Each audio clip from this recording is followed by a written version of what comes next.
n'êtes pas au bout de vos surprises, de vos découvertes. La première, elle concerne des innovations qui peuvent permettre de préserver, voire de recouvrer la vue à travers l'Institut de la Vision et un programme IHU Foresight. Celui qui va nous en parler, c'est Serge Picot, qui est directeur de recherche à l'INSERM et qui est le directeur adjoint de cet Institut de la Vision. Bienvenue, Serge. Merci pour cette invitation. C'est un grand plaisir pour moi de venir présenter les travaux que nous faisons à l'Institut de la Vision, donc, qui est dirigé par José Saël, qui se trouve à votre gauche, là-haut, et qui a créé cet institut à Paris.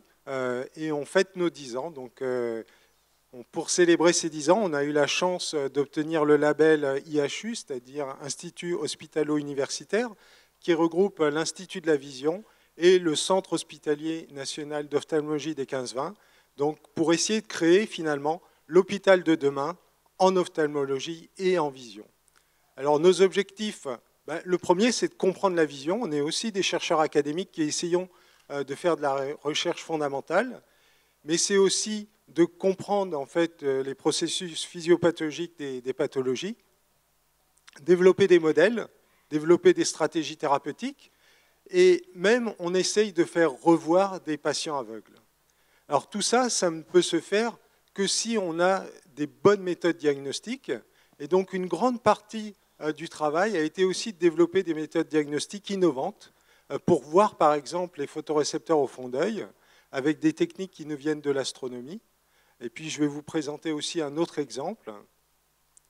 Et puis ensuite, c'est aussi d'améliorer la prise en charge des patients à l'hôpital, avec éventuellement soit des études type Cochrane, soit aussi la mise en place d'un système d'intelligence artificielle pour développer les thérapies ou analyser les meilleures. Alors, je voulais vous présenter d'abord une approche diagnostique qui a été développée. Donc, ce que je vais faire, c'est juste vous présenter quelques exemples d'innovations qui ont donné lieu à des sociétés ou qui devraient donner dans un avenir très proche en fait, des sociétés. Alors, la première, c'est une innovation diagnostique qui a été développée en partenariat avec l'Institut Langevin et donc Michael Atlan. Et donc, vous voyez, en fait, c'est une technologie d'holographie laser Doppler où, en fait, on peut visualiser le fond d'œil et surtout visualiser les vaisseaux sanguins et le débit vasculaire dans ces vaisseaux sanguins. Donc, en fait, finalement, l'œil pourrait presque être utilisé pour étudier, en fait, tout ce qui va être problème éventuellement de perfusion vasculaire. Et l'intérêt pour nous, c'est que en fait, les photorécepteurs de la rétine sont les neurones les plus consommateurs d'oxygène. Et l'idée, c'est qu'en étudiant le système vasculaire, on devrait pouvoir comprendre certaines pathologies, comme la dégénérescence maculaire liée à l'âge, ou des pathologies comme le glaucome, où il y a un aspect vasculaire important. Alors après, on a une autre innovation qui est sur revoir, retrouver la vue. Et cette innovation, en fait, elle est basée sur des puces électroniques qui sont, en fait, on peut considérer des photorécepteurs électroniques sensibles dans l'infrarouge. Et on voit, par exemple, cette petite puce ici au fond d'œil sur un patient qui a une dégénérescence maculaire liée à l'âge. Et puis à droite, vous voyez le patient qui est équipé avec ce dispositif et qui était aveugle dans sa région centrale et qui arrive à relire des lettres. Et là, donc, c'est des lettres qui sont assez grosses parce que c'était les premiers tests de lecture. Mais finalement, maintenant, ces patients arrivent à lire des mots avec des lettres plus petites. Donc, on arrive donc à faire revoir les patients aveugles avec cette stratégie. C'est une stratégie qui est développée par la start-up Pixium Vision. Mais malheureusement, avec ces photorécepteurs électroniques, ils font 100 microns. On va peut-être pouvoir un petit peu les réduire à leur taille et du coup augmenter l'acuité visuelle des patients. L'acuité visuelle des patients est déjà presque au seuil légal de cécité. Donc on devrait pouvoir en fait considérer que les patients équipés vont peut-être pouvoir dépasser ce seuil de cécité légale, donc finalement être considérés comme des voyants après. Mais on voulait faire encore mieux. Et donc on a développé une autre approche biologique qui est basée sur la thérapie génique. Donc la thérapie génique dans l'œil est accepté parce que finalement, l'œil est une petite structure. Les vecteurs viraux ne peuvent pas diffuser, et même s'ils diffusent dans le corps, finalement, il y a un tel effet de dilution qu'il n'y a aucun risque. Et donc, il y a déjà des stratégies thérapeutiques qui sont validées en clinique de thérapie génique. Et GeneSight a développé différentes approches de thérapie génique et bon, pour remplacer un gène défectueux. Mais là, je voudrais vous montrer une approche qui est un petit peu différente, où l'idée, c'est que les algues, une algue unicellulaire comme celle qui est présentée à gauche, elle est sensible à la lumière et finalement, on peut presque considérer qu'elle a un système visuel qui est très très simple, puisque c'est juste la petite protéine qui est en bas, qui a un canal ionique sensible à la lumière. Et l'idée a été de se dire, bah, finalement, ce canal ionique, si on met son code génétique dans un vecteur viral, qu'on injecte le vecteur viral dans l'œil, il va diffuser dans la rétine, et des neurones comme celui qui est en bas, qui n'étaient pas du tout sensibles à la lumière, eh bien, lorsqu'ils vont exprimer cette fameuse protéine photosensible, eh bien, ça va donner des pseudo-photorécepteurs, et on va donc avoir une rétine qui était aveugle, qui va pouvoir redevenir sensible à la lumière. Et donc là, les essais cliniques sont en cours déjà avec GeneSight. Alors, une autre approche de thérapie, cette fois une thérapie génique,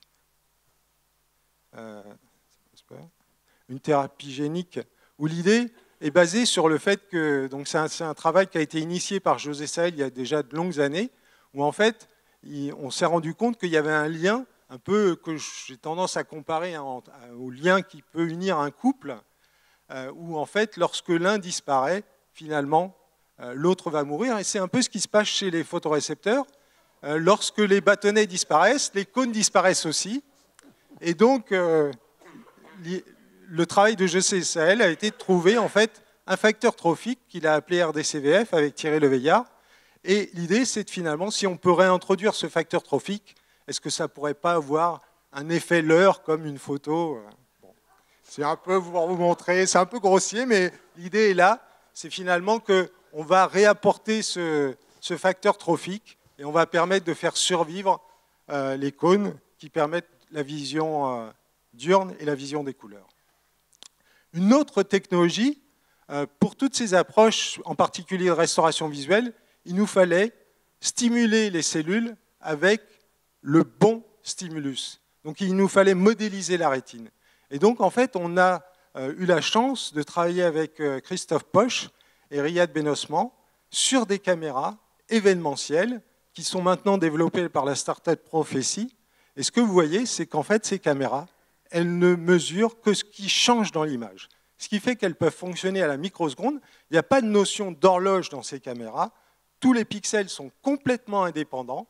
Et donc, ils ne vont mesurer que ce qui change, ce qui fait que la quantité de données est finalement réduite par un facteur 100. Donc, si vous voulez envoyer ces données à distance, ben, c'est beaucoup plus facile. Et puis aussi, dans la mesure où chaque pixel est complètement indépendant, il n'y a pas de notion du tout de contre-jour. Donc, vous imaginez bien que ces caméras, elles sont extrêmement intéressantes, ben, par exemple pour un patient, parce qu'en général, les patients qui vont être équipés pour la restauration visuelle, ils vont porter une paire de lunettes avec une caméra. Ben, s'ils se tournent vers les projecteurs là-haut, avec une caméra classique, ils ne verraient rien. Avec cette caméra-là, ben, ils voient quand même tout l'environnement. Donc c'est l'intérêt. C'est l'intérêt aussi éventuellement pour des voitures autonomes, puisque en fait, ces caméras-là, eh bien, elles vont être utiles pour entrer, par exemple, en contre-jour dans un tunnel où on ne voit rien avec une caméra classique. Et pour finir, je voudrais... Oups. Je peux pas revenir. Si, je peux revenir en arrière. Je voulais juste vous montrer en fait une plateforme qui a été réalisée donc, à l'Institut de la Vision, qui s'appelle StreetLab, pour mesurer le bénéfice thérapeutique pour le patient. Alors, l'idée de cette plateforme, c'est un peu l'équivalent d'un studio de cinéma, où on va pouvoir monitorer les patients. Et puis, en plus, ils ont des capteurs sur eux, ils portent des capteurs, et on va pouvoir reconstituer l'avatar de la personne, mais en plus, on va pouvoir regarder avec des eye trackers la position de leur regard et comprendre toute leur stratégie visuelle. Et donc ça, l'intérêt, c'est qu'on a des conditions qui sont extrêmement contrôlé en termes de sonore, en termes de lumière, et on va pouvoir répéter sur un patient un test un jour J, et puis une semaine, voire un mois, voire 6 mois plus tard, avec exactement les mêmes conditions. Et ça a été fait par exemple avec des enfants qui ont récemment été traités par thérapie génique, et au départ, ils n'arrivaient pas du tout à suivre un labyrinthe dans cet espace, et après le traitement, eh bien, on voit que ces enfants arrivent à suivre complètement les indications pour se déplacer dans le labyrinthe. Donc on montre vraiment le bénéfice thérapeutique pour le patient, même si en termes d'acuité visuelle, la différence n'est pas majeure. On voit qu'au niveau de l'autonomie du patient, il y a vraiment une grande différence. Donc je crois que j'arrive au terme de ma présentation. Donc c'était pour vous montrer un petit peu toutes les innovations réalisées. Il y a encore beaucoup à réaliser, parce que malheureusement, il y a encore beaucoup de pathologies qui conduisent à la cécité. Donc nous voulons vraiment prévenir ces pathologies et éviter que les gens deviennent aveugles. Voilà, merci beaucoup. Merci infiniment, Serge Picot. Merci en particulier de nous avoir rendu tangibles, en fin de compte, des développements qui sont extrêmement pointus. C'est toujours difficile à appréhender, mais là, on a pu mieux prendre, notamment grâce à vos différents exemples, la mesure de ce qui est à l'œuvre dans votre discipline. Un autre enjeu majeur de santé publique, bien évidemment, c'est la maladie de Parkinson, on en parle régulièrement. Et là, un outil de rééducation a été développé dans le cadre, effectivement, de cette vaste entité Sorbonne Université et de partenariats qui sont particulièrement intéressants autour d'un jeu vidéo thérapeutique. Je vais inviter à nous rejoindre pour nous présenter Marie-Laure Welter, qui est la co-directrice du LabCom Brain Innovation. Vous êtes par ailleurs professeur des universités, service de neurophysiologie, je crois, du CHU de Rouen, et Pierre Foulon, qui est co-directeur de ce LabCom, et vous êtes par ailleurs le directeur général de Genius Healthcare. Alors, vous co-dirigez donc ce LabCom, on en a déjà parlé à plusieurs reprises de ce type de structure ce matin. Le vôtre, que fait-il en particulier? Donc ça marche, oui. Bonjour. Donc c'est un laboratoire qui est dédié à la mise au point d'outils numériques pour la santé, ce qu'on appelle les médicaments numériques, donc, et qui est issu d'une collaboration entre l'institution, que je représente en partie, en particulier au sein de l'Institut du cerveau et de la moelle épinière, et donc l'entrepreneuriat avec Pierre Foulon, qui peut aussi peut-être se présenter. Oui, donc moi je dirige l'entreprise Genius Healthcare, qui est une société spécialisée aujourd'hui en dispositifs médicaux numériques, et surtout à la création d'environnements ludiques pour solliciter les patients. On est vraiment dans un cas de co-création, c'est un mot qu'on a déjà évoqué à plusieurs reprises. Je crois que vous avez quelques images qui bougent pour peut-être nous permettre de rendre... Oui, donc on a une vidéo pour vous montrer un peu un exemple d'utilisation d'un jeu vidéo sur les troubles de la marche et de l'équilibre. Et ne vous privez pas de nous le commenter, Marie-Laure en particulier. Oui. Donc voilà, c'est un jeu vidéo qui a été conçu au sein du laboratoire commun Brain Innovation, grâce au partenariat avec le soutien de l'Agence nationale de la recherche. Donc c'est un jeu qui consiste à faire bouger les patients. Comme vous avez vu, voilà 2 patients qui font des mouvements, des 4 membres, centrés sur l'équilibre et la posture et la marche. Ce sont des patients qui souffrent de troubles de l'équilibre et de chute, et de troubles de la marche. Voilà. Donc on a 3 environnements différents, un jardin, une mine et un petit fleuve. Et donc, pour faire bouger le petit animal que vous voyez sur la planche de surf, le patient doit bouger lui-même. Et à la fin, il a un score. Donc, il doit récupérer le maximum de pièces que vous voyez sur le parcours pour avoir le meilleur score. Donc, ce qui le motive pour jouer, sachant que dans ce jeu, en fait, ce qu'on a voulu, il a été créé après 1 an de travail de recherche pour l'élaborer, avec un ingénieur de recherche, un kinésithérapeute, pour déterminer les mouvements qui devaient être présents à l'intérieur du jeu, en lien avec la pathologie et de ce qu'on connaît de la maladie de Parkinson, mais avec un aspect ludique, amusant, sympathique pour le patient. Léonard de Vinci disait que la simplicité, c'est la sophistication suprême. Ça a l'air très simple, mais j'imagine les interactions constantes qu'il doit y avoir entre les équipes venant de 2 horizons différents. Vous nous en dites 2 mots. Comment est-ce qu'on met de la fluidité dans des échanges comme cela? Eh bien, nous qui avions l'habitude, avant de travailler sur des objectifs pédagogiques, on se retrouve à traiter des objectifs thérapeutiques. C'est à peu près la même démarche, mais il faut surtout vraiment être à l'écoute à la fois des objectifs thérapeutiques à atteindre et définir comment les atteindre. L'aspect jeu, ça vient vraiment à la fin et ça va tirer un peu tout ce travail commun au sein du laboratoire, ça va le tirer vers le haut. Alors, j'aurais peut-être dû commencer par ça. Qu'est-ce que vous faisiez avant de vous rencontrer, avant que vos efforts convergent vers ce projet commun? Marie-Laure, commencez. Oui, moi je suis neurologue, je travaillais 20 ans à la Salpêtrière en neurologie avec mon activité clinique était centrée sur la maladie de Parkinson et mon activité de recherche est centrée sur la compréhension des troubles de la marche et de l'équilibre avec ce modèle de la maladie de Parkinson, avec pour perspective le problème des chutes dans la population âgée, qui est un gros problème de santé publique, et donc de comprendre donc, la pathologie pour proposer des traitements. Et vous, Pierre, parce que directeur général d'une entreprise comme celle-ci, ça peut vouloir dire beaucoup de choses. Vous veniez d'où? Quel univers? Donc nous, on vient plutôt on vient de l'industrie, on vient des logiciels pédagogiques, on vient du jeu vidéo, et un peu par hasard, on a eu à traiter... à mettre au point un jeu de rééducation pour des personnes qui ont fait un AVC et un jeu de rééducation sur les mouvements des membres supérieurs. Alors c'était un premier essai, c'était un peu prématuré à l'époque, mais c'était en 2010-2011, mais on a compris à l'époque qu'on pouvait avoir des validations cliniques sur des outils en ligne. Et on s'est dit que là, il y avait quelque chose il y avait un fil à tirer, et le groupe dans lequel j'étais à l'époque, a structuré une partie santé et a fait donc l'entreprise Genius Healthcare. Et la rencontre, elle s'est faite comment? Le fruit du hasard, l'imprévisible de la vie, comme disent les sages orientaux, ou ça a été un peu structuré? Non, ça s'est pas passé par le fruit du hasard, mais c'est grâce à l'ICM, en fait, l'Institut du cerveau et de la moelle épinière. Dans cet institut, il y a beaucoup de chercheurs, mais il y a aussi toute une équipe R&D et puis qui va chercher des partenaires industriels, parce qu'il y a la recherche, mais l'objectif, c'est évidemment d'aller vers le patient. C'est un point fort. Donc c'est à cette occasion qu'on s'est rencontrés avec Pierre en 2012. Et il y avait cet appel d'offres de l'ANR de laboratoire commun. Et on a déposé en 2013 sur cette thématique, sur ce premier, c'est une proof of concept, comme on dit, sur ce jeu vidéo thérapeutique. Voilà, nous, on avait été repérés par l'ICM justement pour ces avancées auprès de jeux de rééducation pour les patients post-AVC. Et donc, ils ont imaginé qu'on pouvait peut-être travailler ensemble. Donc, il y a eu une première rencontre à l'ICM. Et ça s'est structuré après avec la mise en place du laboratoire commun.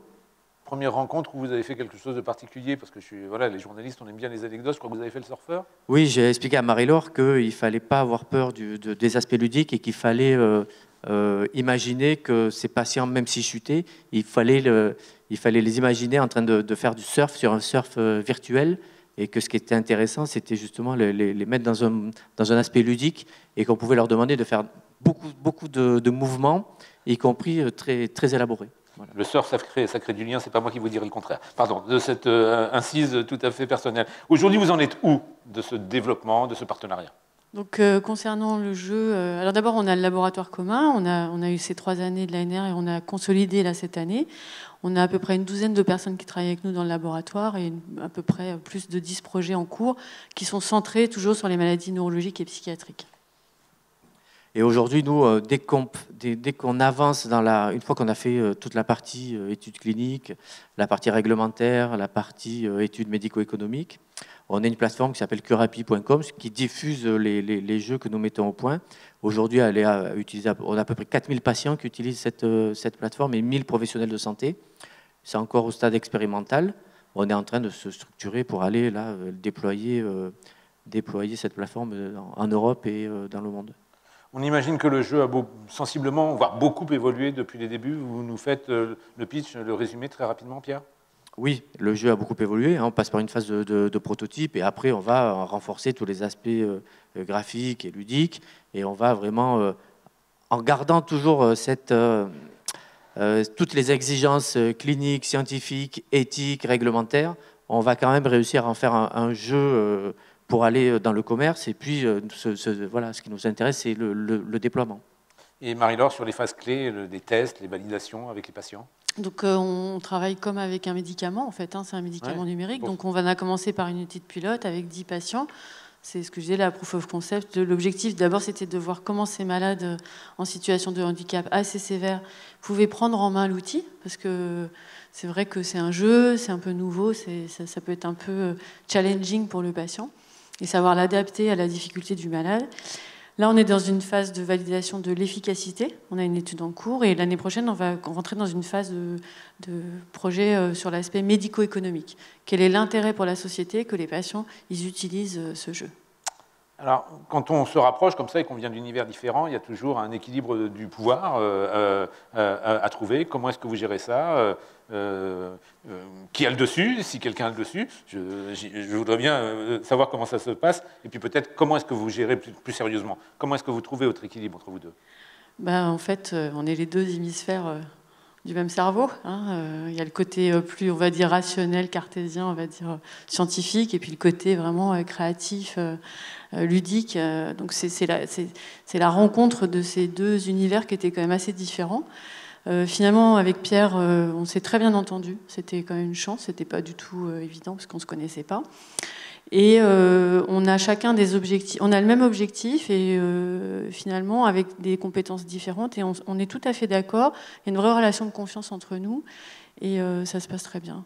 Pierre, vous avez le droit de dire le contraire. Hein. Oui, non, mais c'est vrai qu'on ne se connaissait pas, donc on est allé déjeuner ensemble la première fois et on a fixé 2 règles. La première, c'était se tutoyer, et la deuxième, qui dure encore aujourd'hui, c'était de dire que quand Marie-Laure parle, elle a raison, et quand je parle, j'ai raison. Parce que surtout moi. Il faut. Ah, quand même, on y arrive. Il faut imaginer une équipe de cliniciens, une équipe technique, donc on voulait pas on voulait qu'une seule parole. Et on s'arrange entre nous tout le temps, en fait. Voilà. Alors, on arrive presque au terme là, mais on prend encore 1 minute 30 peut-être pour 2 questions. D'abord, une spécifique pour vous, Marie-Laure. Quand on a un parcours, encore une fois, de chercheurs, de scientifiques comme vous, vous imaginiez travailler avec l'industrie? Non, c'est pas du tout quelque chose que j'avais envisagé au départ. Et comme vous avez le sourire, visiblement, ça ne vous a pas trop brûlé quand même? Ça se passe vraiment bien. Je dois reconnaître que c'est un très bon partenaire. Toute l'équipe, même technique, qui est derrière, on s'entend vraiment bien.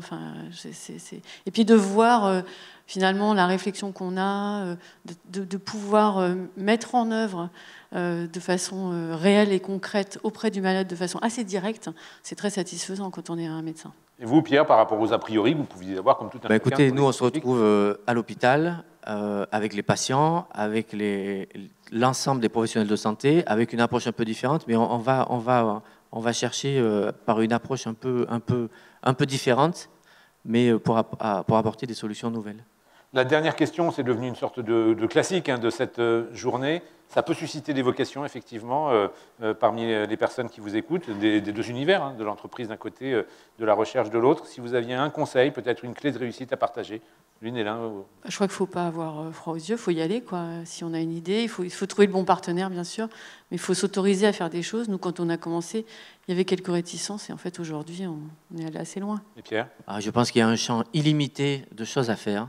À part, avec une petite particularité pour la santé, c'est qu'il faut toujours être dans un certain réglementaire voilà, c'est la santé, il faut toujours être bienveillant avec le patient et toujours donc un ensemble de protection. À partir de cette structure-là, je pense qu'il y a un champ illimité. Ça illustre une phrase qui m'est chère. Moi, je suis historien de formation, donc j'aime bien les citations qui peuvent parfois être à 2 €. Mais c'était une phrase de Roosevelt qui disait « La seule chose que nous ayons à craindre, c'est la crainte elle-même ». Et voilà, un projet qui se situe dans cette logique. Merci beaucoup de nous l'avoir fait partager, tous les deux. Et on enchaîne sur une autre problématique, bien évidemment essentielle. Quand on touche à la santé, on touche à des choses clés dans notre vie. Le traitement du cancer du sein en fait partie. Et Angela Rebolio, qui est cofondatrice de PEP Thérapie, directrice de recherche à l'INSERM, va venir nous présenter l'innovation qu'elle porte avec ses équipes. Merci beaucoup, Angela.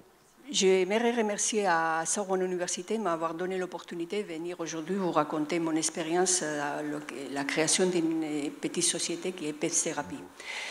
Je suis par nature une personne très optimiste et je vois l'opportunité dans la difficulté.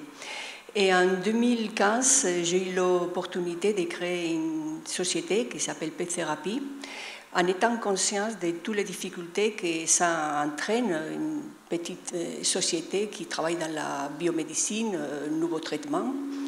Mais comme j'étais très soutenue par Sorbonne Université, par Insert Transfer et par la Génopole d'Evry, on s'est décidé à y aller. Et la société développe un nouveau traitement contre les cancers du sang triple négatif. Et ce type de cancer représente à peu près 20% de tous les types de cancers de femmes. Et malheureusement, c'est un cancer qui a un pronostic très négatif parce qu'il n'y a pas vraiment un traitement. Donc, notre société développe un nouveau traitement qui est basé sur des petits pénétrants et interférents, et qui sont des traitements plus personnalisés, et moins toxiques et plus spécifiques. Et l'intérêt de toutes ces technologies a été bétonné par 24 brevets. Et juste vous dire que l'idée, c'était passer, mon idée, c'était passer de la recherche à la paillasse à la clinique, c'est-à-dire passer de la recherche fondamentale à la recherche appliquée. Et il y a un gap qui n'est pas facile à franchir parce que la recherche des fonds pour développer ce type de projet n'est pas évidente. Mais nous avons eu la chance d'avoir un financement du ministère d'Enseignement supérieur et de la Recherche pour la création des sociétés innovantes. Et ça nous a permis de démarrer. Et mon objectif dans toute cette histoire, c'est pouvoir développer un nouveau traitement plus spécifique et plus adapté pour les cancers du sang triple nègre, qui, comme je viens de vous dire, c'est un pronostic assez défavorable. Et la récompense à tout ça, pour moi, c'est juste si ça marche, parce que c'est une aventure assez compliquée. Les essais cliniques vont commencer dans quelques semaines, la phase 1. Donc, c'est un futur assez incertain. Mais si ça marche, ma récompense, ça sera dire que mon nom est associé à un nouveau traitement pour les cancers du sang triple nègre pour les femmes. Cette histoire, si ça serait à refaire, moi je dirais oui, mais en sachant que c'est assez difficile, il y a beaucoup des étapes pas faciles à franchir, mais juste dire que toujours après ces moments difficiles, on arrive toujours à trouver des solutions à des problèmes. Je vous encourage, si vous avez un dossier qui tient la route, à vous lancer à ce type d'expérience. Et juste vous dire aussi que le chemin est long, mais toujours à la fin du chemin, même si des fois on voit les choses assez noires, il y a une petite lumière. Merci beaucoup. Merci infiniment, Angélica.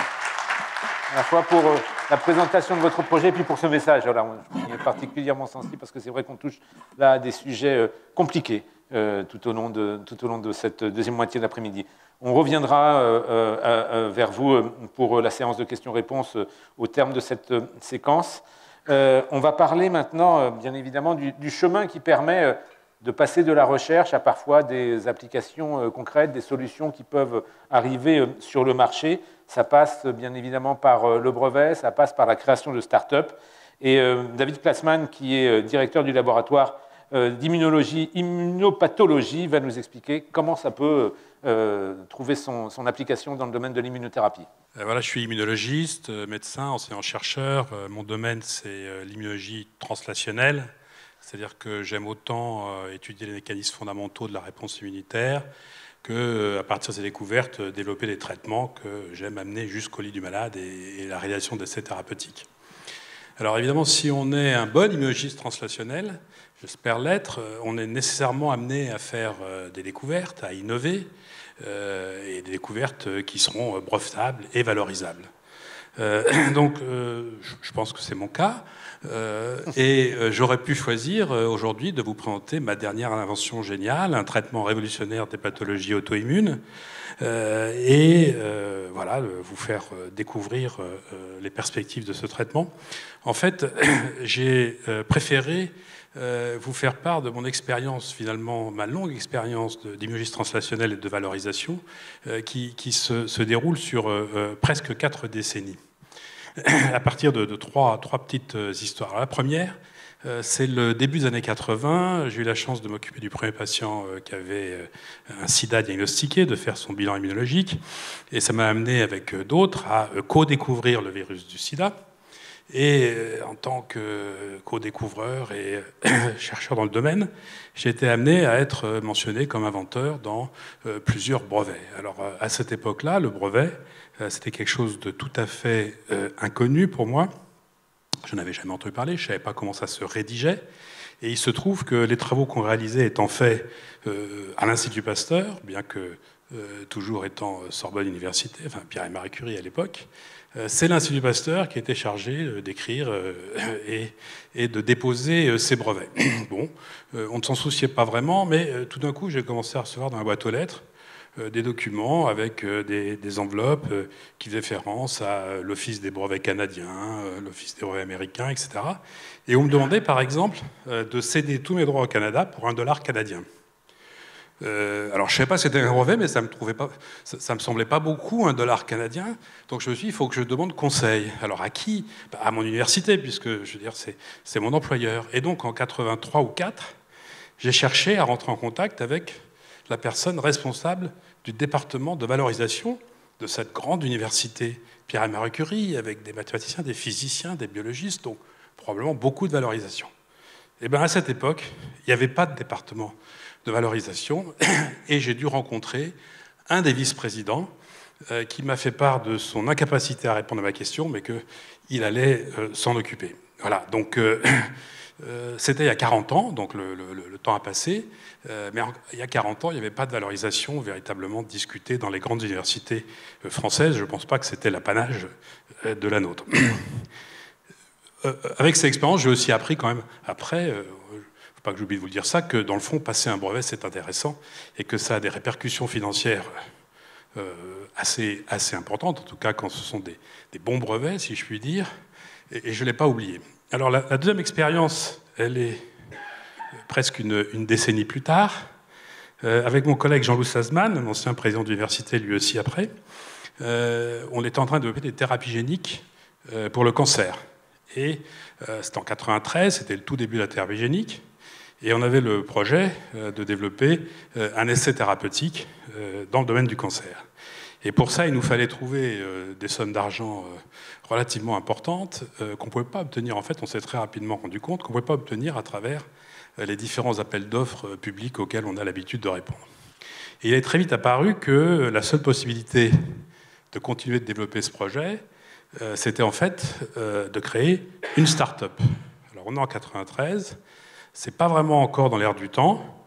Jean-Louis Sazman, qui était passé au cabinet de Hubert Curien, avait traité des dossiers dans ce domaine, et il a dit avec prudence qu'il fallait peut-être qu'on aille voir, qu'on demande un avis légal sur comment peut se faire ce type d'activité. Et on a été comme ça consulter un conseiller d'État pour savoir si des chercheurs du public pouvaient véritablement se lancer dans l'aventure de créer une start-up pour collecter de l'argent. Et après réflexion, enquête, on a reçu cette réponse, une personne ultra compétente, qui était de dire qu'ils ne savaient pas vraiment, mais que tant que la société ne vendrait rien, il n'y avait pas de risque qu'elle vende à l'État, et donc il y a un potentiel, disons, conflit d'intérêts. Bon. Alors, comme une société de biotech, ça vend rarement avant 10 ans, d'accord, on s'est dit qu'on pouvait se lancer et qu'on verrait après. Mais enfin, voilà, c'est pas la seule chose que je peux raconter sur cette aventure de cette première start-up qui s'appelait Génopoïétique, très joli nom par ailleurs, mais aussi le fait qu'à l'époque, c'était très politiquement incorrect chez nos collègues de se lancer dans cette aventure. Ça m'a valu, par exemple, de me faire presque agresser, je pourrais dire, je ne donnerai pas de nom ici, par des collègues immunologistes en pleine réunion, en gros me traitant de vendu aux intérêts bassement matérialistes, alors que, évidemment, le chercheur doit rester absolument pur dans sa soif de connaissance. Donc c'était vraiment, et c'est pas très loin ça, c'est il y a 20 ans, une situation qui avait pas celle qu'on connaît aujourd'hui. Et heureusement, la troisième partie, c'est ce qui a changé. Ma dernière aventure, la création de Il2 Pharma, et bien tout ça, ça a été radicalement transformé par la loi sur l'innovation, qui est une loi intéressante que vous connaissez sûrement tous ici, qui encadre justement les liens entre le chercheur académique et une start-up qu'il peut fonder, qui définit les parts qu'il peut avoir, les consultations qu'il peut recevoir, etc. Une loi qui, d'ailleurs, a été développée, je crois, sous 4 cabinets ministériels successifs de au moins 2 couleurs politiques, et qui a fait relativement l'unanimité, et qui permet, à ce moment-là, d'être effectivement beaucoup plus serein dans ses développements, de créer une entreprise en étant, cette fois-ci, parfaitement à l'aise dans ces différents statuts. Donc, je ne vais pas plus détailler ça maintenant, je vais juste dire que pour moi, cette expérience de valorisation, elle a été très enrichissante par ailleurs. Elle est aussi très très difficile parce que dans le fond, quand on commence et qu'on lance une start-up, on a toujours l'impression que tout d'un coup, on n'aura plus à écrire de grant, que la start-up va donner de l'argent au laboratoire et qu'on pourra comme ça travailler sans écrire de grant. En fait, c'est l'inverse qui se passe. On doit écrire 2 fois plus de grants. On doit écrire les grants du labo et les grants de la société, en tout cas aider à les écrire. Mais c'est bon, c'est une expérience quand même extrêmement enrichissante. Sur les 20 ans, les 4 startups que j'ai créées, ça fait quand même beaucoup d'emplois pérennes le temps de la vie des startups qui ont été créées. Et donc, puisque ça a été discuté par beaucoup des personnes qui m'ont précédé, c'est une aventure que je ne regrette pas du tout. Et j'encourage donc tout le monde à se lancer dans cette aventure qui, dans le fond, est tout à fait exaltante. Et je vais m'arrêter là. Merci beaucoup, David Klassmann. Merci, parce que vous êtes parfaitement en phase avec l'esprit qu'on souhaitait donner à cette journée, c'est-à-dire raconter des histoires de recherche, mais qui soient ancrées dans le réel économique. Et là, on était dans la vraie vie avec vous. On va voir ce qu'il en est avec un autre exemple de création de start-up. Venez Thierry Poinard, vous avez un excellent réflexe en venant me rejoindre tout de suite. Effectivement, on va dialoguer ensemble. On a un exercice un peu délicat. On a 5 minutes pour essayer, en quelques questions, de raconter l'histoire de bioprédictive. Alors, vous en êtes le fondateur, vous êtes professeur des universités, praticien hospitalier. Ce sont des tests non invasifs pour les maladies hépatiques. Alors, ce qui cristallise tout ça, c'est le fibrotest. Comment est-ce que vous en avez eu l'idée? Et puis peut-être au passage, là encore, je remets ma casquette de Michel Sauvalet. Comment ça marche, le fibrotest? Alors, d'abord, pourquoi je suis hépatologue et je me suis intéressé au diagnostic des maladies du foie? Parce qu'en fait, je suis probablement assez maladroit. Et dans la vie d'un hépatologue, quand j'ai commencé, c'était la biopsie le gold standard. Bon, recherchez pas les faux négatifs et les faux positifs, la biopsie avait toujours raison. C'est un peu radical comme approche, mais bon. Ouais. Donc on faisait des spadassins, on faisait beaucoup de biopsies à nos malades. Et un jour, j'avais un ami qui avait une hépatite B, et tous les 4 ans, il fallait lui faire, c'était le dogme, une biopsie du foie. Bon, la première fois que je lui fais, ça se passe très bien, tout ça. Il me dit, je comprends pas pourquoi des gens disent que ça peut être dangereux, etc. Ouais. 4 ans plus tard, je lui fais la biopsie de contrôle. Je prends exactement la même cicatrice que je voyais encore. Et à ce moment-là, je lui crève directement la vésicule, je lui fais une péritonite. On descend un excellent chirurgien, Antoine Becler. Et là, ça a été la fin d'une longue amitié, voilà. comme Casablanca. Non, il est toujours en pleine forme. Et il n'est plus votre ami, c'est ça? Si, toujours. Mais il m'envoie beaucoup de malades, mais juste pour le fibrotest, plus pour la biopsie. Et du coup, je me suis dit, les traitements, on n'a pas assez de moyens à Sorbonne Université de l'époque pour créer des nouveaux traitements pour l'hépatite à l'époque non B. Donc, je vais essayer de mettre au point un test pour éviter de larder nos concitoyens. C'est quand même un examen qui avait 3 personnes sur 10 000 meurent d'une biopsie du foie. Donc, je me suis mis à ça. Et c'est une longue histoire donc, qui s'est terminée dans un premier temps par le fibrotest. Et après, on a développé plein de tests parce que 30% des personnes dans cette assistance vont avoir un jour des étoiles à leur gamma GT ou autre examen standard du foie. Et dans ces cas-là, il faut que ces tests puissent les rassurer. Le but, c'est de rassurer les gens et non pas de se précipiter tout de suite pour les choses compliquées. Des étoiles sur leur gamma GT. J'adore votre sens de l'euphémisme. Bon, cela étant, il s'agit d'être non invasif et fiable en même temps. C'est à la limite des injonctions contradictoires. Voilà. Comment vous faites? On est dans une structure hospitalo-universitaire où tous les artisans qui font l'externat, l'internat, le clinica, etc., toute la journée, ils voient des malades, toute la journée, ils voient des gros dossiers avec plein d'examens. Et à travers tous les examens qu'on fait, il faut trouver les combinaisons de tests sensibles et spécifiques. Donc, qui est-ce qui peut faire les bons? Ce n'est pas les big data qui font l'expertise. Il faut que les gens qui font de l'artisanat de très haut niveau, c'est ceux qui connaissent parfaitement le risque de faux positifs et de faux négatifs. C'est les effets secondaires du médicament. Et donc, la pépinière qu'il y a dans tous nos collègues, dans chaque spécialité pour chaque organe, sont capables de reproduire, je pense, l'expérience du fibrotest. Alors vous êtes très efficace dans la gestion du temps parce qu'il nous reste suffisamment de temps pour justement partager l'expérience de la création de bioprédictifs, parce que c'est allé vite, mais distribution très rapide aux États-Unis et internationalement. Plus de 3 millions de tests, je crois, depuis la création. C'est devenu une test de référence recommandée par l'OMS. Comment est-ce qu'on réussit à gérer cette hypercroissance quand même? Oui, mais il y a un principe qui est très simple. Moi, je me suis concentré comme un petit rhinocéros sur un pic de l'électrophorèse qui s'appelle l'alpha-2 globuline. On a un très haut niveau de la biochimie depuis fort longtemps dans cette université. Et l'alpha-2 globuline, c'est quelque chose qui ne bouge pas tout le temps en apparence, mais à l'intérieur, il y a plein de protéines qui sont là, qui sont essentielles. Ouais. Pour vous rappeler, quelqu'un que vous connaissez bien, c'est le rat chauve, qui survit probablement parce qu'il a des bonnes protéines qui se situent dans cette région. Je vous fais confiance pour l'analyse des raisons de la survie du rat chauve. Et vous avez également le horse crab, qui est aussi la personne qui vit sur la Terre depuis 500 millions d'années, donc si vous voulez, qui lui-même a aussi l'alpha-2 macroglobuline, l'aptoglobine et l'ApoE qui sont costauds, donc qui permettent... Donc voilà, c'est ces protéines-là qui m'intéressent. Donc positionnement sur quelque chose de très pointu. Tout ça pour dire que ces protéines-là, on se lance tous dans l'omique des choses qui sont à vision de 10 ans avec 3 tours de table et la société ne vous appartient pas, alors que quand vous regardez certaines de ces protéines en combinatoire, qui sont déjà sur le marché américain, vous pouvez très rapidement, après avoir déposé les brevets, mettre ces combinaisons sur le marché. C'est ça la base du succès. Alors, ce qui a fait que pendant longtemps, vous êtes vraiment très, très efficace, il nous reste même quelques secondes, ce qui a fait que pendant longtemps, peut-être des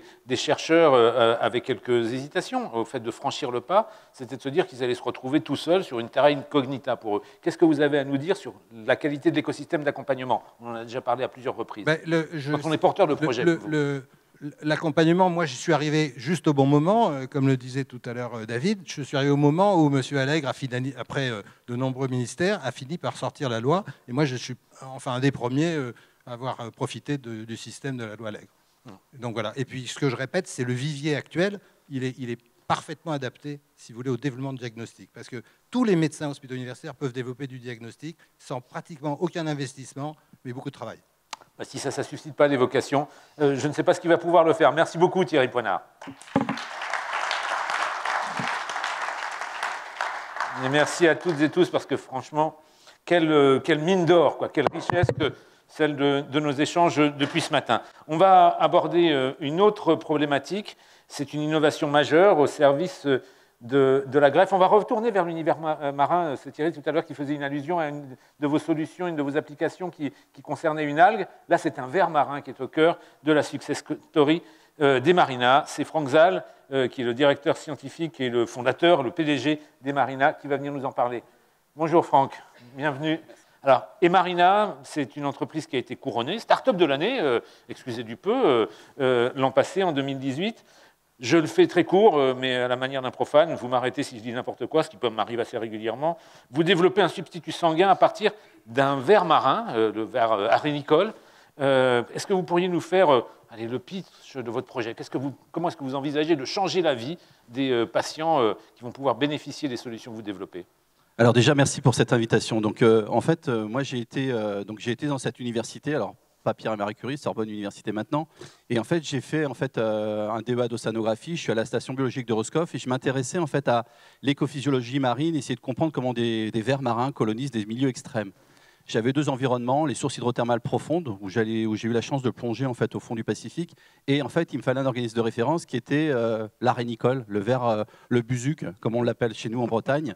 Et juste la question de recherche fondamentale qui était posée, c'est comment ça marche, comment ça respire entre la marée haute et la marée basse. Et donc, il n'y avait rien du tout d'innovation, rien du tout d'innovant en tant que tel.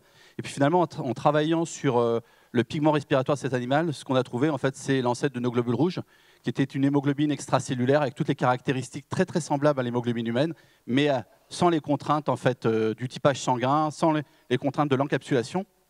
Et aujourd'hui, on développe cette molécule dans différentes applications. Alors, je ne parle pas de substitut sanguin, moi je parle de transporteur d'oxygène thérapeutique. Et aujourd'hui, on développe ce produit-là, alors qui a déjà démontré son efficacité sur la greffe. En fait, vous savez, la greffe, c'est un problème de santé publique, c'est une course contre la montre. Un cœur, quand on le déconnecte chez le donneur, c'est à peu près 4 heures où on va le greffer chez le receveur. Nous, on donne du temps aux chirurgiens en oxygénant les greffons en fait, physiologiquement dans les solutions de préservation de greffons. On développe également des pansements oxygénants, donc notamment des plaies hypoxiques que l'on va trouver chez les diabétiques, chez les personnes qui souffrent d'escarres, etc. Et bien évidemment, on utilise également ce produit-là dans tout ce qui est maladie de type ischémique ou anémique, drépanocytose, AVC, ischémie, en fait, infarctus du myocarde. Alors revenons un petit peu sur votre parcours plus personnel. Vous le rappeliez, vous revenez sur le lieu de vos exploits, vous avez soutenu votre thèse dans cette grande et belle maison. Vous êtes ensuite parti à la station de Roscoff, qui est une double bannière Sorbonne CNRS.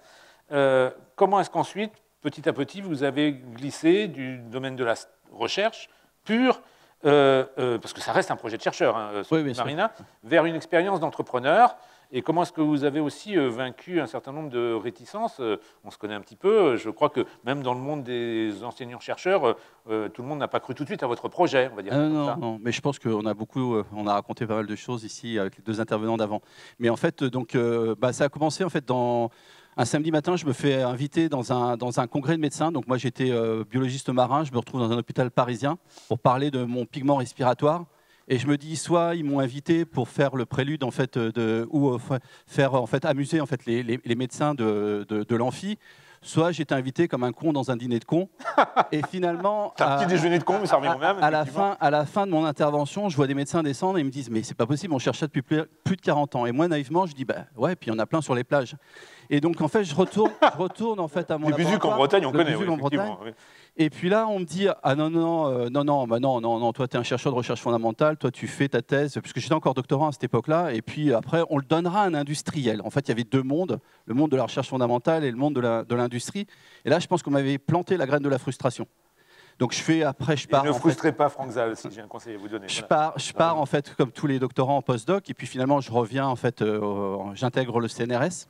Et je crois que la première semaine, je vais purifier des stocks d'hémoglobine et je vais tester en fait l'efficacité de ce produit-là. Et puis finalement, entre 1999 et 2007, j'apporte des preuves de concept. Et puis 2007, je décide de démissionner du CNRS et de passer à ma start-up Emarina, en connaissant absolument rien en fait à la création d'entreprises. Et je rencontre sur mon chemin une personne qui m'a aidé, qui s'appelle Patrick Franchet, je le nomme à chaque fois, un commissaire aux comptes qui avait créé en fait le premier réseau de business angel dans le Finistère Angel. Et il me dit, tu sais, tu as un doctorat, tu n'es pas plus con qu'un autre, je vais t'apprendre la finance. Et donc pendant 6 mois, il passe 6 mois avec moi et il m'apprend à lire un compte de résultats, à faire un bilan, à écrire un business plan. Et j'apprends à ses côtés. Alors, cela étant, même si quand vous le racontez comme ça, tout a l'air simple et fluide, étudiant, chercheur innovateur et ensuite entrepreneur, pendant longtemps, ça n'a pas été très simple en France. Hein. Non. Les vieux crabes de l'accompagnement des entreprises comme moi, on le sait ô combien. Qu'est-ce qui a changé ? Qu'est-ce qui fait qu'aujourd'hui, encore une fois, faites un peu de prosélytisme à destination des gens qui sont dans la salle. Pourquoi c'est plus facile aujourd'hui? Pourquoi on peut effectivement souscrire au discours de Thierry Poinard qui dit allez-y? Je pense qu'on a pris conscience que le mur de Berlin qui existait entre la recherche fondamentale et la recherche appliquée devait tomber.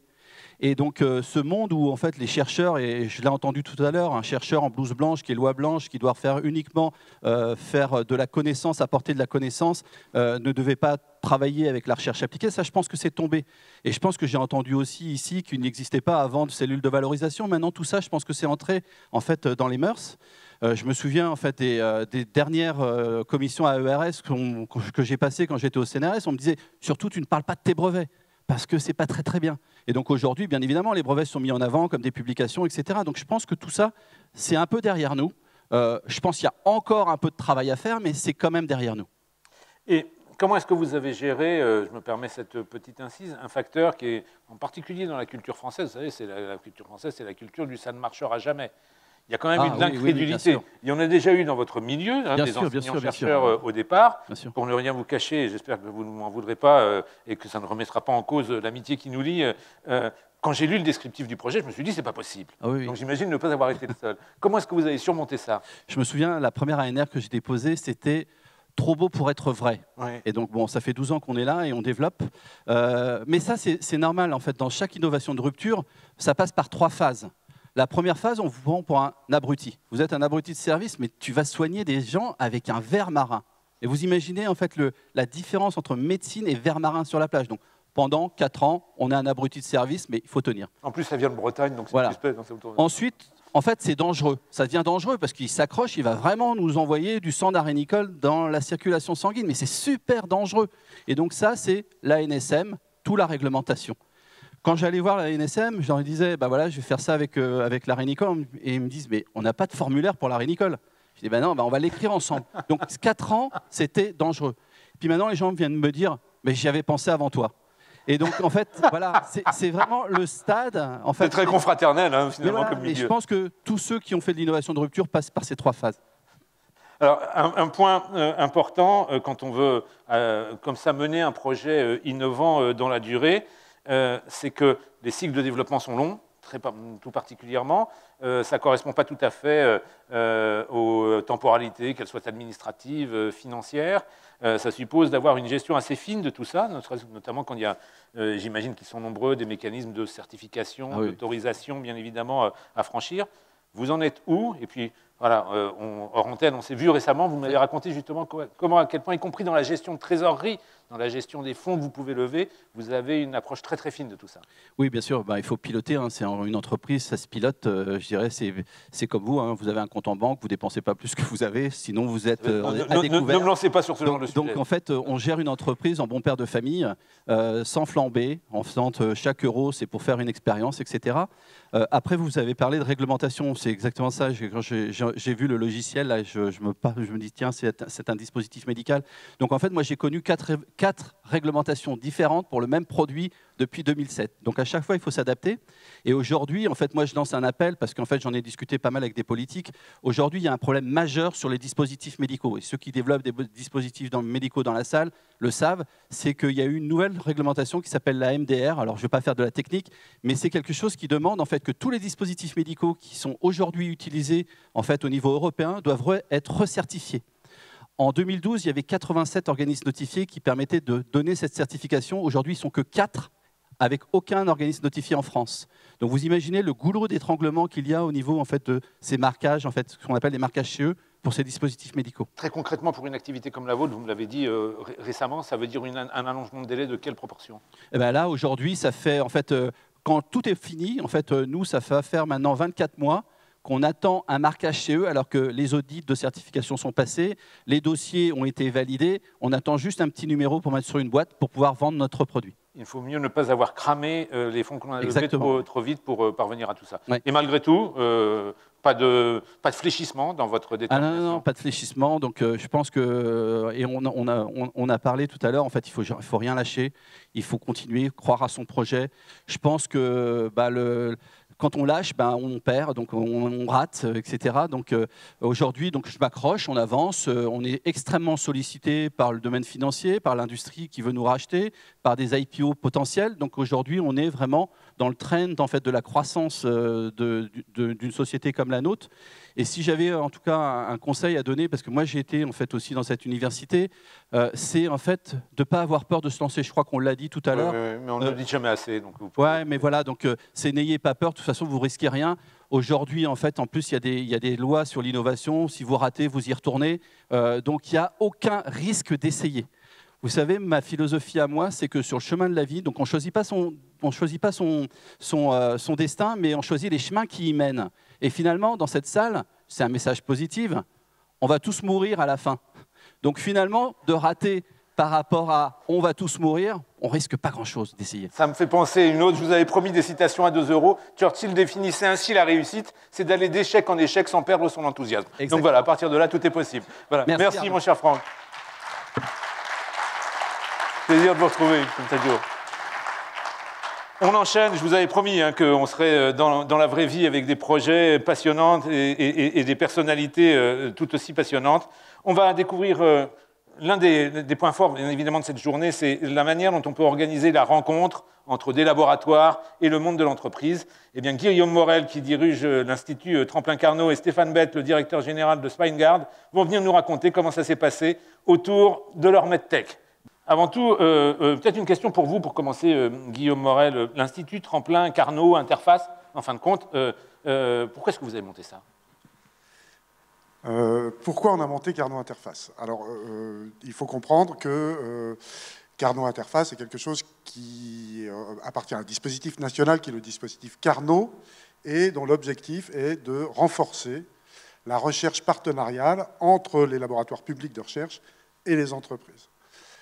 Ça veut dire la recherche qu'on fait ensemble dans les laboratoires avec les entreprises qui viennent dans les laboratoires, où on va dans les entreprises, et se passe la collaboration. Et il y a une modalité particulière dans cette recherche qui s'appelle la recherche contractuelle, qui a quelque chose de particulier, c'est que l'entreprise avec qui on travaille finance cette recherche. À partir de ce moment-là, il y a une transaction qui se fait, financière, et qui nous oblige, qui nous engage. Et le système Carnot, elle est destinée à faire prendre conscience aux structures de recherche publiques, les laboratoires, les universités, que quand on s'engage dans cette relation, on doit avoir des pratiques qui sont conformes aux pratiques des entreprises. On doit s'intéresser à la satisfaction de notre partenaire, on doit s'intéresser à ce qu'il cherche, et peut-être à la différence de ce qu'on a vu jusqu'à présent, le point de départ d'une relation de partenariat dans un Carnot, c'est demander à l'entreprise de quoi elle a besoin, qu'est-ce qu'elle veut, et de voir comment on peut y répondre. Alors justement, Stéphane, vous êtes le DG de SpineGuard, c'est une PME, une vingtaine de personnes, si mes informations sont exactes. Quel est votre métier et pourquoi vous êtes venu chercher Sorbonne Université pour trouver votre nouveau facteur de différenciation? D'abord, je voudrais remercier Sorbonne Université de nous accueillir aujourd'hui. On peut tous les remercier. Et on est vraiment très heureux de cette collaboration. Je voudrais aussi saluer Pierre Jérôme, mon cofondateur, qui est dans la salle. SpineGuard, c'est une PME de moins de 20 personnes, basée en région parisienne, qui a été fondée en 2009. On a été, depuis le début de notre implantation, également implanté aux États-Unis. Et on fait aujourd'hui 90% de notre chiffre d'affaires à l'exportation. Quel est votre métier, votre domaine? Donc nous, on est concepteurs, fabricants et on commercialise des dispositifs médicaux qui sont des instruments de chirurgie qui sont utilisés par les chirurgiens de la colonne vertébrale, donc dans des pathologies graves de la colonne vertébrale qui nécessitent, chirurgie de la moelle épinière, d'où le nom nécessitent d'implanter des vis pédiculaires dans les vertèbres, donc à proximité de la moelle épinière, à proximité des racines nerveuses, des vaisseaux sanguins, donc un enjeu de sécurité très important. Et notre technologie fondamentale, c'est une technologie électromagnétique qui permet de différencier les tissus humains, et en particulier les types d'os, et qui donc est une technologie qui sécurise le geste du chirurgien quand il positionne ses vis. Et en fait, depuis le début, donc cette technologie a fait ses preuves commercialement. On a 75 000 patients qui ont été traités dans le monde avec l'aide de notre technologie. On a 14 papiers cliniques qui ont été publiés dans des revues à comité de lecture. Mais en fait, on avait dans l'idée depuis la création qu'un jour, cette technologie viendrait nourrir les plateformes robotiques d'assistance à la chirurgie. Et en fait, on a eu une situation vraiment de changement rapide de marché. En particulier, ça a démarré aux États-Unis avec l'avènement de la robotique en chirurgie orthopédique. Et dans cet environnement, on s'est dit, ben voilà, c'est l'heure maintenant d'appliquer notre technologie à la robotique. Mais on avait besoin d'experts. Voilà, en intelligence artificielle et en robotique. Et c'est comme ça qu'on est allé voir l'Institut des systèmes intelligents et de robotique de Guillaume Morel. On avait évidemment quelques craintes en tant que petite entreprise privée qui s'adresse à, je dirais, un géant comme Sorbonne Université. Est-ce qu'on va avoir des gens réactifs qui vont être à l'écoute? Est-ce qu'ils vont être à l'écoute de nos objectifs? Et puis on avait besoin de développer aussi de la propriété intellectuelle. On voulait étoffer l'idée initiale de contenu technique. Et pour ça, on avait besoin d'avoir l'assurance aussi qu'on pourrait rester maître de notre propriété intellectuelle et de son exploitation. Voilà. Et je pense qu'avec l'Institut Carnot, on a vraiment été comblés sur ces différents points. Oui, ça tombe bien, vous êtes tombé effectivement sur des chercheurs dont le premier réflexe est de demander à l'entreprise quels sont vos besoins et comment est-ce qu'on peut effectivement se rapprocher de vous. Cette collaboration, coopération entre l'entreprise, comment est-ce qu'elle fonctionne au quotidien? À quoi vous êtes particulièrement attentif et où sont, là encore, les principaux facteurs de réussite? Guillaume Morel, d'abord, votre point de vue là-dessus. Alors, la façon dont ça fonctionne, c'est qu'on fait de la recherche. On est dans le laboratoire, et dans ce laboratoire, on a un objectif de recherche. On a défini ensemble le sujet qui allait être nos recherches, et c'est ça qui parle un peu, le titre parle de stratégie. C'est un sujet qui fit parfaitement avec la stratégie de SpineGuard, mais qui correspond aussi parfaitement à notre stratégie de recherche, qui est de rendre plus intelligents les robots grâce à des capteurs dans des systèmes de chirurgie pour arriver à des fonctionnements autonomes, ce qui ne sont pas aujourd'hui. Donc, on a ce sujet, et ensuite, on construit une équipe. Donc, il y a notamment, dans le cadre de cette collaboration, Je ne sais pas si vous avez beaucoup parlé de ce dispositif aujourd'hui, mais il y a un doctorant qui est un employé de SpineGuard et qui bénéficie d'un accompagnement par le système CIFRE, donc qui est un financement qui aide à ça. C'est un autre dispositif, effectivement, qui a fait ses preuves et qui est même regardé avec attention à l'étranger. Voilà, qui est vraiment quelque chose qui existe depuis très longtemps et qui fonctionne très bien et dont plein de nos laboratoires bénéficient. Et puis, il a un encadrant dans l'entreprise, il y a un encadrant dans le laboratoire qui est moi. On se voit régulièrement. Avant-hier encore, on fait des réunions périodiques pour notamment parler des brevets. Enfin, c'est une équipe de recherche entre les deux entités qui se construit. Quelque chose qui est intéressant, c'est que le sujet de recherche, au début, on l'a établi. Il est vraiment très important d'un point de vue commercial pour l'entreprise, mais c'est aussi vraiment de la recherche. Et là, peut-être je m'adresse plutôt aux chercheurs et chercheuses qui sont dans l'Assemblée. C'est-à-dire que ce qu'on découvre au fur et à mesure qu'on avance n'était pas exactement ce qui était escompté. Et on fait des belles publications. Bien sûr, on les protège avant, mais on fait des belles publications qui trouvent un très bon écho dans notre communauté, en même temps qu'on fait progresser une entreprise. C'est le sens de la recherche partenariale. Et pour vous, Stéphane Bette, qu'est-ce qui fait que ce partenariat fonctionne bien et qu'il a de l'avenir aussi? Tournons-nous effectivement dans une logique plus prospective. Moi, ce que j'apprécie particulièrement, et ça va dans le sens de ce que vient de dire Guillaume, c'est que bon, nous, bien sûr, on est arrivé avec nos idées, nos objectifs, mais c'est vraiment une voie à double sens. La co-création, comme on l'a dit à plusieurs reprises. L'équipe de recherche nous apporte aussi ces idées qu'on écoute et on implémente ensemble. Et on progresse ensemble, main dans la main. Donc ça, c'est quelque chose qu'on apprécie énormément. Le futur, on a en fait dans nos cartons un projet ultrasonore, de technologie ultrasonore, qui viendrait compléter de façon synergique notre technologie pour guider les chirurgiens dans leurs gestes et éventuellement nourrir aussi les robots d'informations cruciales pour aider les chirurgiens à faire leur chirurgie. Et en fait, on aimerait bien monter un labo commun à partir de cette première expérience qui est extrêmement positive, où en fait on aurait non seulement les ingénieurs de SpineGuard, l'équipe de recherche de l'ISIR en intelligence artificielle et robotique, mais aussi les gens de l'équipe d'imagerie biomédicale pour travailler sur un projet ultrasonore. Voilà. Guillaume Morel, quelles leçons au passage vous avez tirées de cette expérience qui a peut-être permis d'affiner encore ou peut-être d'infléchir ou de diversifier votre stratégie en termes de partenariat? Alors en fait, il faut savoir que ce partenariat a coïncidé dans le temps avec le montage de ce Carnot. Et donc, comme je dirige le Carnot, j'ai utilisé cette expérience de chercheur directement pour construire des modèles. Donc, avant tout, ça a une valeur exemplaire. La façon dont on est monté progressivement, on a fait une petite étude, puis une autre, et puis on grossit au fur et à mesure, c'est quelque chose qu'on est en train de reproduire. Peut-être de façon plus anecdotique, on est là devant vous, et Stéphane nous fait l'amabilité et la gentillesse de venir nous parler. C'est quelque chose dont on a pris l'habitude depuis le début de cette collaboration, où je me suis retrouvé plusieurs fois à l'invitation de SpineGuard devant des gens à qui il voulait parler de notre stratégie, à venir parler. À son tour, il vient. Et en fait, nous avons par exemple réalisé dans le cadre de cette collaboration que l'action de communication, qui sont des choses qui sont un peu à côté de l'action de la recherche, est quelque chose qui a une valeur énorme pour nos entreprises.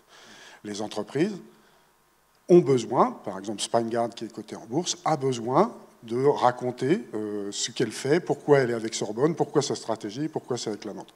Et ça, on le fait volontiers, et on est en train de l'inclure dans notre offre pour nos futurs partenariats, parce qu'on s'aperçoit que ça a une valeur qui n'est pas du tout anecdotique pour nos partenaires. Et Stéphane, vous savez d'autant plus que ça n'est pas anecdotique que vous pouvez faire une comparaison avec ce qui se passe dans cet univers des medtech aux États-Unis que vous connaissez bien. Ouais, c'est ça, de cette importance stratégique de la com. Moi, j'ai eu l'expérience personnelle de vivre 13 ans aux États-Unis. Les entreprises privées sont extrêmement fières d'afficher que leur technologie vient du fruit du travail de chercheurs d'universités prestigieuses. Je pense que la Sorbonne, je ne sais pas si les Français en sont conscients, mais la Sorbonne est un nom qui est absolument énorme, qui a une dimension internationale énorme. Et nous, on compte bien utiliser aussi ça, c'est le prestige de la Sorbonne, et faire savoir à qui veut l'entendre à quel point une collaboration technologique et de recherche avec la Sorbonne se passe bien. Effectivement, voilà, si vous me permettez cette considération, c'est une formidable marque, hein, et bon nombre d'universités à l'étranger gèrent leur identité comme une marque. Celle-ci a un potentiel, et je le confirme, un impact mondial. Ça fait partie de ces quelques établissements français. Quand on cite le nom, les gens voient tout de suite à quel niveau de jeu cela se situe. Merci beaucoup de votre témoignage. Restez ici. L'ensemble des intervenants, venez nous rejoindre pour une petite séquence de questions-réponses. Restez, Stéphane, venez, parce qu'on va échanger. On termine en mode choral nos séquences, toujours. Et comme on respecte scrupuleusement le timing, on ne va pas déroger à notre règle. D'abord, je voudrais partager avec vous une question qui est devenue une sorte de running gag tout au long de l'après-midi. C'est la gestion des différentes temporalités. Voilà. Quand on est dans des logiques de développement, en particulier dans le domaine de la médecine, ça veut dire qu'on a parfois à gérer des calendriers qui ne sont pas totalement similaires. Ceux de la recherche et de l'entreprise, bon, ça encore, vous avez pris l'habitude de les gérer. L'administration, les administrations, les services publics, les financeurs. Et y a-t-il des moments où ça a été des impasses pour certaines ou certains d'entre vous? Et si vous avez été confronté à ces impasses et que vous les avez surmontées, quelles bonnes pratiques vous pouvez partager avec nous? Franck, vous avez évoqué ça, en fin de compte, les calendriers un peu particuliers. Quelles leçons stratégiques vous en avez tirées? Alors, je pense qu'il faut... Alors, si j'avais à refaire un bilan en fait, de ces 12 ans de création en fait, des marinas, c'est, je dirais, l'anticipation. Il faut anticiper les problèmes. Quand vous avez un business plan, mettez 2 ans de plus donc, de financement parce que vous allez avoir des problèmes. Donc, maintenant, quand je vois un business plan et que je vois que ça se passe sur 24 mois et qu'à la fin on vend, je me dis OK, c'est peut-être un petit peu optimiste. Donc à un moment donné, c'est l'anticipation. Pour une levée de fonds en fait, dans le domaine de la santé, on dit que c'est comme une naissance, donc c'est 9 mois, 9 à 12 mois. Donc il faut avoir au moins 12 mois de cash en fait, de trésorerie. Il faut mieux en avoir 24 mois. Donc voilà, c'est anticiper tout ça. Il y a anticiper aussi la réglementation parce qu'en fait, quand on travaille, c'est nous qui agissons sur ce que l'on va faire. Quand on dépose un dossier à l'administration, à NSM ou organisme notifié, on ne maîtrise plus rien. C'est-à-dire que vous déposez un dossier et c'est eux qui gèrent le temps. Donc le temps, c'est l'argent, donc il faut avoir de la trésorerie. Donc si j'avais un mot, c'est anticipation en fait, dans la stratégie de développement. Marie-Laure Welter, je vous voyais approuver. Alors je me disais que peut-être dans votre binôme, c'était peut-être votre acolyte qui serait le plus sensible à ces questions, mais visiblement, non. Vous aussi, non, parce que le domaine de la recherche clinique, c'est compliqué quand même. Hein. C'est-à-dire qu'entre le moment où on a la conception d'un outil, déjà, il faut le créer, et puis le moment où on va pouvoir commencer à l'appliquer, c'est ce que vous avez expliqué, nous, c'est pas aussi peut-être compliqué que de proposer un produit biologique qui vient de l'animal. Mais il y a beaucoup de barrages et de filtres à la mise en œuvre des outils. Et c'est vrai que vis-à-vis de l'entreprise, je pense que c'est compliqué parce qu'eux, ils veulent toujours qu'on aille plus vite. Mais nous, on est soumis aux réglementaires dans le milieu médical, que ce soit le promoteur, la promotion, que ce soit la PHP ou l'INSERM. Ça met beaucoup de temps pour démarrer un projet. Et puis après, la NSM, etc. quoi. Et c'est vrai que les financements, on a le problème des financements qui sont pour une durée donnée. Et souvent, on est obligé de demander des prolongations pour pouvoir continuer à travailler. Pierre ? Oui, moi, je trouve que la recherche est quand même bien financée. Et puis, on a vécu, nous, il y a un peu moins, il y a 10 ans, l'arrivée des PME dans les équipes de recherche, où on était des intrus avec une vision commerciale, et donc on était très mal vus. Ce que je me suis un peu reconnu. Ces choses-là ont complètement disparu. Dans tous les appels à projets, maintenant, il y a l'exploitation économique qui doit être bien organisée, qui doit être structurée, et ça fait partie des critères d'évaluation des projets, ce qui n'existait pas avant. Donc, moi, on est arrivé, d'ailleurs, nous, dans la recherche, on n'en faisait pas du tout, on est arrivé dans cette vague-là, et je trouve que ça s'est plutôt très bien organisé, très bien lancé. Thierry Ponard, je vois que le sujet vous inspire. Oui, moi, pour le diagnostic, c'est très simple. Il faut essayer d'envisager le contexte d'utilisation des malades. Il faut se poser les bonnes questions. Et ça, très souvent, il n'y a que ceux qui ont vraiment l'expérience d'une maladie qui peuvent le faire. Donc, du coup, ça fait des modèles où on ne prend pas de tour de table, on se débrouille à peu de gens, et on est tout de suite prêt à exploiter d'abord les tests qui sont sur le marché américain et sur le marché européen. Voilà. Et quand en diagnostic, dans les maladies chronique du foie, ça a été fait, mais dans toutes les maladies chroniques, on peut avoir le même raisonnement. Un point également, quelqu'un veut ajouter un commentaire, un point de vue sur ce sujet? Non? Un point qui est important, on l'a bien mesuré, bon nombre de vos développements concernent bien sûr pas uniquement le marché français, mais sont des innovations qui ont une vocation dès le départ internationale. Ça veut donc dire aussi que vous êtes confronté à d'autres réalités, à d'autres écosystèmes On a évoqué, enfin plusieurs d'entre vous ont tracé des parallèles avec ce qui se passe notamment aux États-Unis. Je reviens sur une question que j'ai déjà posée ce matin. C'était une réflexion de quelqu'un qui était dans votre univers. Hein, c'était le fondateur de MedTech qui, à un moment, a vendu son entreprise. Il en a monté une autre ensuite. Et on se connaissait bien. Et je lui disais, mais pourquoi tu transmets? Pourquoi tu cèdes? Il m'a dit, parce que j'en ai marre. C'était il y a quelques années. Je ne dis pas que je souscris. Hein, je vous cite juste sa citation. Je la redis pour celles et ceux qui étaient là ce matin. Il m'a sorti, je cède parce que j'en ai marre de courir avec des boulets aux pieds par rapport à mes concurrents américains. Qu'est-ce que ça vous inspire? Est-ce que c'est vrai? Est-ce que c'était un coup de spleen de Bertin Naoum, un beau matin d'hiver? Qu'est-ce que... Marie-Laure, je vous vois sourire. Ouais, je n'ai pas d'avis sur ce sujet particulier, mais je pense que ce qui est important, c'est la question que vous soulevez, c'est-à-dire qu'il faut se poser les bonnes questions au départ, c'est-à-dire qu'il faut savoir exactement ce qu'on veut faire et avoir le plan d'action anticipé. C'est l'anticipation, c'est ce que vous avez dit, et identifier très vite où on va se positionner, la thématique. C'est pas la peine de faire ce que font des alliés d'autres, ça c'est la première chose, c'est l'innovation, c'est très important. La deuxième chose, c'est que l'avantage d'être le partenariat institution publique, entreprise, c'est qu'on peut se positionner sur différents types d'appels d'offres, et ça on multiplie par 2 les chances de succès, par rapport à si on n'est que de l'académique, on va déposer que sur l'académique, sur les appels d'offres, et toujours le coup d'après. C'est-à-dire, on a déposé ça, ça marche, c'est quoi le projet suivant? Et tout de suite, on est déjà en train de faire le suivant. Serge Picot, par rapport à votre expérience? Juste, la France est quand même un bon écosystème pour les entreprises. La meilleure preuve, c'est que dans l'écosystème dans lequel on travaille, il y a 2 technologies qui sont venues s'implanter en France pour se développer et qui venaient des États-Unis. En particulier, les implants rétiniens, ceux qu'on développe avaient été développés à Stanford. Ils sont maintenant produits en France et validés en France.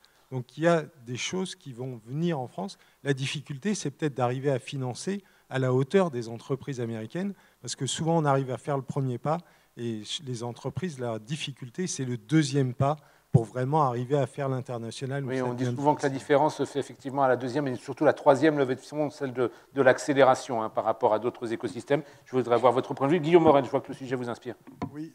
Oui, parce que vous parlez de positionnement à l'international. Oui. Pour une PME, c'est crucial. Pour une PME des dispositifs médicaux, c'est crucial. Je pense que, pour le coup, un partenariat avec Sorbonne Université, nous, dans nos laboratoires, c'est la définition de notre travail. Notre travail est par définition projeté à l'international. Nous ne publions qu'à l'international. Nous sommes en permanence, le monde est notre jardin. Nous sommes en permanence à inviter des collègues, à aller voir des collègues, etc. Et je pense que collaborer avec une université de cette dimension, c'est la garantie que le positionnement de ce qu'on va faire sur le plan scientifique et sur le plan d'innovation fait sens aussi dans le système international. Angelita, vous qui touchez au cancer du sein, il y a une sorte de mobilisation mondiale autour de pathologies et de thérapies comme celle que vous essayez de développer. Vous vous sentez aussi pas handicapé par l'écosystème français par rapport à ce que vous voyez ailleurs? Bon, moi, je suis encore un peu loin de mes collègues parce que nous, on commence à faire les essais cliniques, donc on est tout au début. Donc, je note, je suis en train de dire, mais moi, je suis encore un peu loin de là. David Klassmann, vous évoquiez tout à l'heure voilà, votre long parcours effectivement de développeur et de start-upper. Est-ce que les choses ont évolué dans le bon sens? Est-ce que, là, encore une fois, la citation que je partageais tout à l'heure est juste un coup de spleen et loin de la réalité? J'ai oublié ce que vous disiez tout à l'heure. La citation tout à l'heure, c'était en gros, en France, quand on veut développer une start-up, on part avec des boulets au pied. Absolument. Bon, pour un médicament, le marché des États-Unis est en général à peu près 3 fois supérieur à l'ensemble du marché européen, alors qu'évidemment il y a moins d'habitants aux États-Unis que dans toute l'Europe.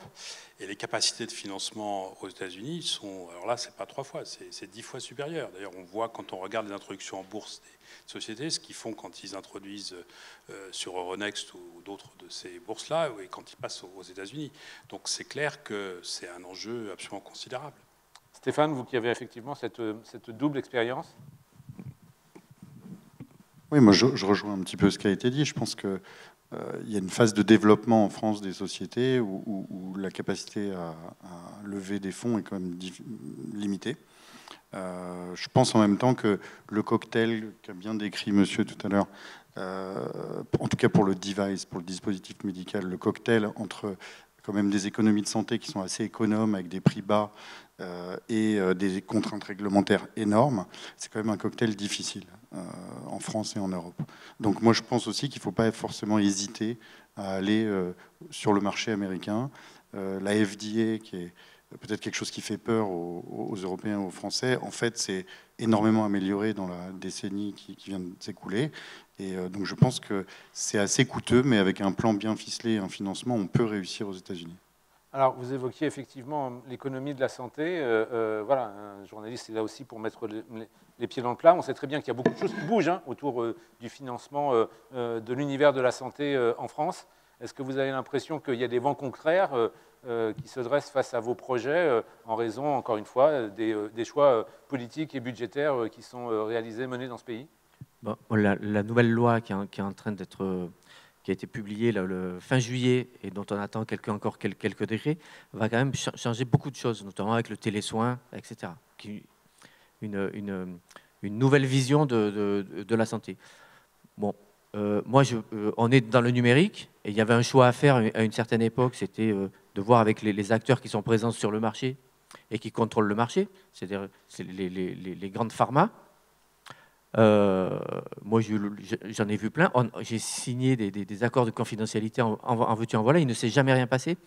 Et ce qui se passe aujourd'hui, parce qu'on le vit, on vient d'intégrer un groupe international du numérique qui arrive avec ses propres solutions et qui est déjà présent aux États-Unis, en Europe, qui travaille avec du réglementaire au niveau international. Et on arrive sur le marché comme ça.